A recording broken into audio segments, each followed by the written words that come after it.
So today I got something really special for the bakers out there. You know, I never forget about my bakers.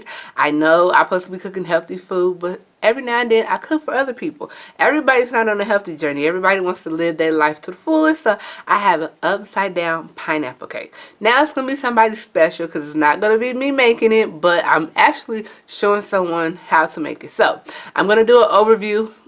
Why I say overview? I'm going to do a voiceover so that you can follow along. And again, everything will be listed down in the description box. Like always, subscribe, like, share, comment, and make sure you turn on your notifications so you can always be up to date with Indulge with Dimples Club.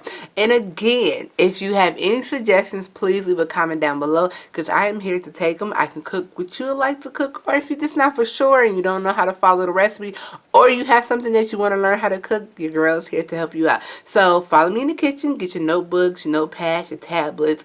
I don't care what you get, even bring the big TV in the kitchen if you need to, so that we can get this party started. Alright, follow me in the kitchen like always.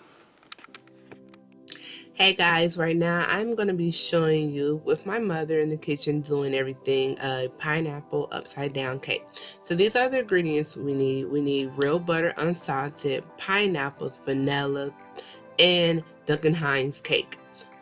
This is a semi-homemade, semi-store-bought situation, so you don't really have to do anything by scratch. You're just going to buy certain things and we're going to put this beautiful cake together.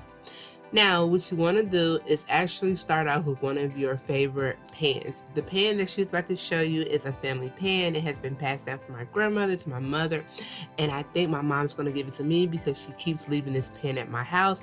It does not go with my decor, but I'm going to keep it because it's part of the family legacy. She's going to use 1 stick of butter, unsalted. You want to use some really good rich butter. The butter we have right now, she's going to use, take 1 stick of the butter, you're going to put it in your pan, and you're going to turn on your oven to 350. And you're going to let this whole stick of butter melt in the pan. You want to make sure you watch the pan because you don't want your butter to get too brown, but you want it to have that good, sweet, nutty flavor. Now we're going to move on to making the cake batter. You're going to take whatever cake that you like to use, but we're going to use yellow cake, and you're going to follow the ingredients on the back of the cake. For this cake, you're going to actually need 3 eggs, 1/3 cup of oil, and a cup of water. And that's everything that she's going to show you right now that I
And again, this is something that I remember having as a child.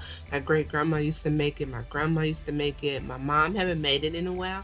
So we worked together on putting this cake together. And I just remember the smell in the house. I remember when it came out, it was just beautiful. And then when you cut into it, after you let it sit and it has that like crunch on top, OMG. If you never have had this cake, and once you make it, it's going to be a holiday favorite.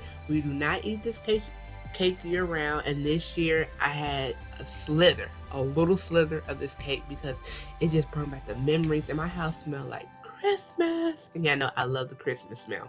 Alright, so right there she just showed you the pan. She took it out and you're just going to sit it on the side. That's just the butter that she had, and it was smelling really good. You just want to go ahead and mix this batter up so that there's no lumps in the cake, and you have everything incorporated in the cake batter. So yeah, just go ahead and mix it up and do what you do, okay?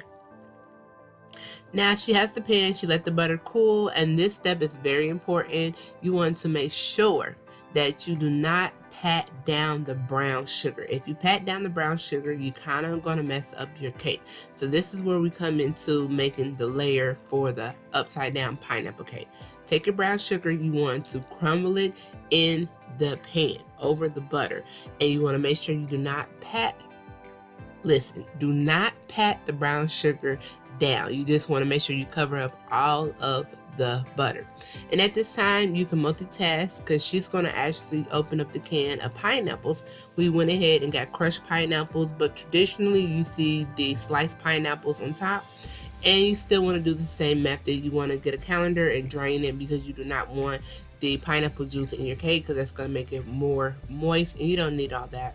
On top of that, you do not want the pineapple in the syrup. You want the pineapple in the juice. It's really good, so that's what you want to use. Go back and sprinkle the brown sugar on top of the butter. Do not pat it around, and everything's going to be fine and great. So go ahead and finish that process up. If you want to use light brown sugar, you can, but dark brown we always use in our family. And sometimes we use that molasses. If you know anything about molasses, it has a distinct taste. It is dark. If you want to get your cake even darker, or syrup, it gives it a more sweet taste, but it's up to you. You can even use honey if you want that sticky, hard top. But what we're going to use today is just the brown sugar. And go ahead and pack that on there. And with the brown sugar mixed in with the butter, oh my God, the smell and the aroma is just like heaven. I mean, when y'all see this cake and you make it, you are going to love it. So let's go ahead and watch her put this cake together.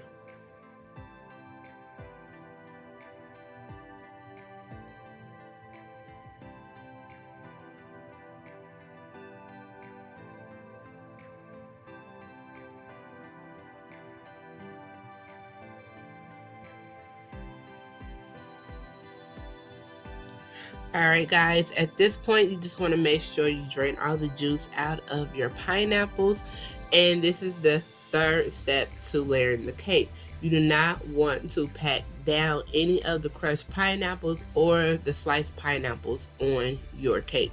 You just want to sprinkle the crushed pineapples, or you want to lay the sliced pineapples on top of the brown sugar, and you want to make sure you cover the whole brown sugar layer up. So if you have sliced pineapples, you just want to put the big ones down, and then you want to cut bigger ones down to smaller ones so you can cover up the brown sugar. As you see, she's not patting anything down. She's just going to go ahead and sprinkle it all over the brown sugar so that it's covered, and this is going to be another step to making this cake delicious. So let's look at her get the moving.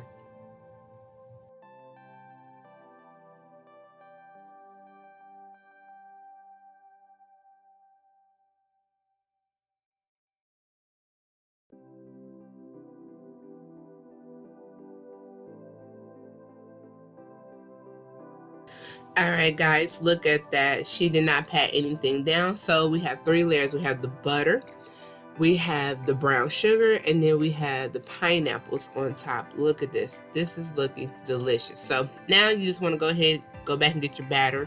And remember, I told you you can add a little dab of extract into your batter. She's going to go ahead and add 1 tablespoon of vanilla extract. You want to get some good stuff. If you have a vanilla bean, you can scrape it in there and put it in there. That's going to even bring out the flavors of this cake. Just stir it up. Make sure you don't have any settle at the bottom, any lumps or anything of that nature. And you're going to go ahead and pour the cake batter in. Now, this is another technique that you need to follow. Do not pour the cake batter straight in the middle, because if you do that, you're going to mess up the layer effect on the cake. As you see, she's doing a circular motion of pouring the cake batter in here, and do not worry, it's going to come out even because she has a little trick to show you. But go ahead and just do a layer or a circle effect to put the cake batter on top of the 3 layers.